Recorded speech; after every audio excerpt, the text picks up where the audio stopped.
Breaking tonight. We're not just watching the news, folks, we're watching the moment a nation breaks. I'm going to take you on a little educational trip to Scotland now, where I think we might learn a thing or two about refugees, asylum seekers, and the price of silence, because what just unfolded on the streets of Glasgow wasn't a protest, it was the sound of a country hitting its breaking point. England's not going to know what hit it. It started, as all great betrayals do, with a single, brutal act. Edinburgh at dusk. A man stabbed on Prince's Street, just steps from Waverly Station. Witnesses whispered 6 masked men, speaking a foreign language, melting into the crowd before police arrived. A horrific scene, instantly viral. And hours later, Westminster confirmed a new transfer order. Hundreds of asylum seekers from Dover, 1,500 arrivals in just 4 days, a channel surge, heading straight to a Glasgow hotel. To Scotland, it wasn't coincidence. It was a message. They sent boats to Dover and knives to our doorsteps. By nightfall, candles on Prince's Street had turned to crowds, and Scotland began to rise. The next day, the House of Commons was a theatre of avoidance. Nigel Farage rose from the benches, slow, deliberate, a sheet of paper in his hand. The chamber was full, but the answers were empty. As a matter of national security, he stated, his voice cutting through the smug silence, over the weekend, an illegal immigrant from Iran, who we believe came by boat, was arrested in the north of England on serious charges of terrorism. He hit the Labour benches with the facts. Since Monday, 1,000 young, undocumented young males have crossed the English Channel. The Prime Minister, Starmer, didn't answer. He simply shuffled his papers. No apology. No security update. No plan. Just a politician turning the page. Then came the kick in the teeth. The Treasury log, released minutes later, confirmed £2.7 million diverted from Scottish councils, money earmarked for schools and care homes, to fund migrant support operations. When pressed by a furious Scottish MP, a junior minister simply repeated the line that now defines Westminster's rule: London decides, you implement. That was the only answer Scotland received, and it was the last one it was willing to accept. From every road across Scotland, more than 200,000 people poured into George Square. Silent at first. Then, unified. By midday, the city was no longer calm. No speeches, no banners, only saltires held tight in the bitter wind. Police lines formed across the steps of the city chambers. Helmets down. Batons drawn. A woman on the barricade screamed one line: "Protect our streets." And 1,000 voices answered. The square shook. At 1:17 p.m., the first glass broke. Within minutes, the fragile barriers fell. Traffic stopped dead on Union Street. Queen Street became a fortress. In Renfrew, hotel entrances, now housing the newly arrived, were sealed with fencing and police vans. The tally for the night? 240 detained. 31 officers injured. Drone footage showed formation lines breaking, discipline collapsing in daylight. Police Scotland, bless their hearts, called it public tension under review. But everyone watching knew what it was. Not a protest. Not yet a riot. It was the point where patience ends and obedience dies. The next morning, George Square lay quiet under a grim, grey daylight. But the stillness was a lie. London began to control the story. Calm restored, the official line read. Scotland called it control. Order restored, the Home Office declared. Scotland called it occupation.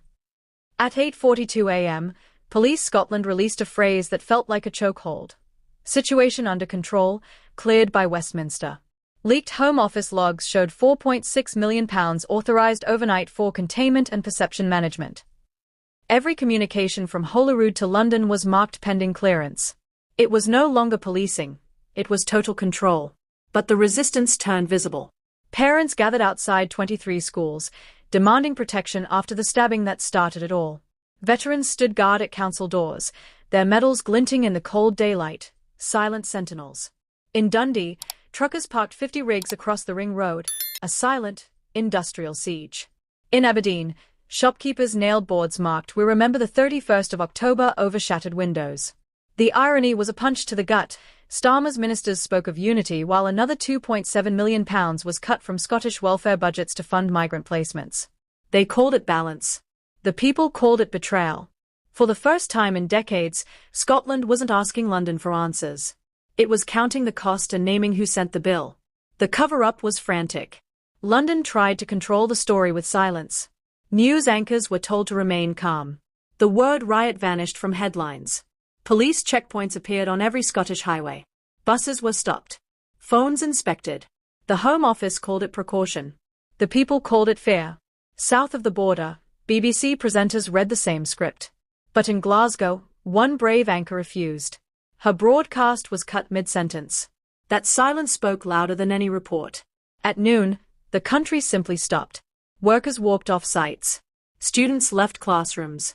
No slogans, no shouts, only stares. In those eyes, something had shifted. It was no longer rage. It was refusal. The barricades rose higher in Glasgow. At 1 p.m., a mother in Dundee stood on her doorstep, holding a sign that read, "Protect our children." By evening, hundreds of windows carried the same words. At 5:30 p.m., veterans marched again through George Square. No chants, just the rhythmic, heavy sound of their footsteps. When police moved in to clear the crowd, the impossible happened. One officer stepped aside and whispered, "Not today." The clip was deleted instantly, but it spread like wildfire. 40 million views. 40 million people remembering what loyalty truly means. London ruled by fear, but the fear had changed size. At dawn, Scotland woke to headlines written in London. Order restored. Communities united. A lie. Shops stayed shut. Flags hung at half-mast. Bus stops carried a new, defiant poster, "We serve the people." The message spread faster than any law.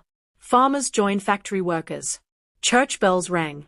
In Aberdeen, 3,000 dock workers refused to unload government cargo. "If London can't feed our families," they said, "it won't feed itself."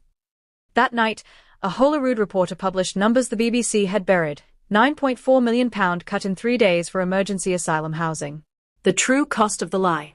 Then it became clear, this was never about migration. It was about silence. Scotland wasn't rebelling. It was remembering who it was.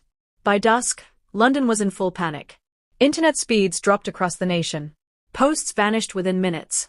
The Home Office blamed technical faults. Everyone knew better. People went back to paper and ink. Flyers. Notes. Word of mouth. At 9 p.m., a new clip spread online. A police officer removed his helmet and faced the crowd. "We serve the people," he said, "not the protocol." The video was deleted, but it was too late. 50 million views. 50 million hearts awake. Scotland had run out of patience. London had run out of control. The markets opened in chaos. The pound fell 6%, a catastrophic drop. Energy stocks crashed. Inside Parliament, Starmer called an emergency session. Half the seats were empty. At 2 p.m., an advisor whispered, "Prime Minister, Scotland is gone." He meant politically. It sounded like a eulogy. Outside Westminster, hundreds stood in the rain. No chants, no banners, just folded flags held tight to their chests. One voice shouted, "We are Britain, not your border." No one stopped him. That night, reports showed hundreds of civil servants in Edinburgh, Aberdeen, and Perth had resigned.